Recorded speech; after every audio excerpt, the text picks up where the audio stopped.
jouais un personnage qui me ressemblait beaucoup, qui est une femme étrangère vivant à Paris, qui est une femme qui a le même âge que moi, qui évolue un peu dans le même milieu. Voilà, il y avait pas. J'ai plein d'amis journalistes, donc j'ai pu imaginer telle ou telle copine faisant la même chose. Le désir d'enfant, c'est quelque chose que je connais. Enfin, et j'avais pas besoin d'énormément comment dire, de recherche, disons.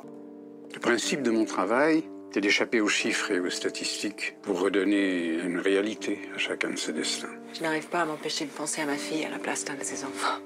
Ce qui m'a émue, c'est cette femme qui découvre qu'en fait, sa famille d'adoption, qui est la famille qu'elle a fait depuis qu'elle est venue en France, comme moi, il y a en fait des secrets qu'elle ne soupçonnait pas. Je ne sais pas si j'aurais mené l'enquête qu'elle mène sur le passé de ses beaux-parents. Le tournage au Mémorial était très très difficile. Gilles m'avait proposé d'aller visiter l'endroit avant.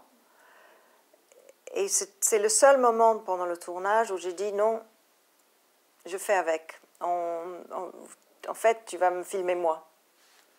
Parce que je n'ai pas envie de réinventer des choses. Je sentais que ça allait être épouvantable. La réaction que je laissais apparaître dans le film, et en fait, c'était moi, oui. Je ne me suis pas rendu compte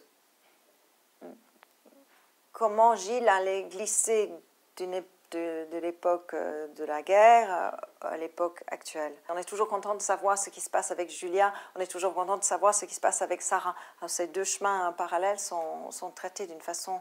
Enfin, c'est très habile la façon dont il navigue entre les deux. C'est quel numéro, Saint-Onge? 36. Il y avait 3 familles dans cet immeuble.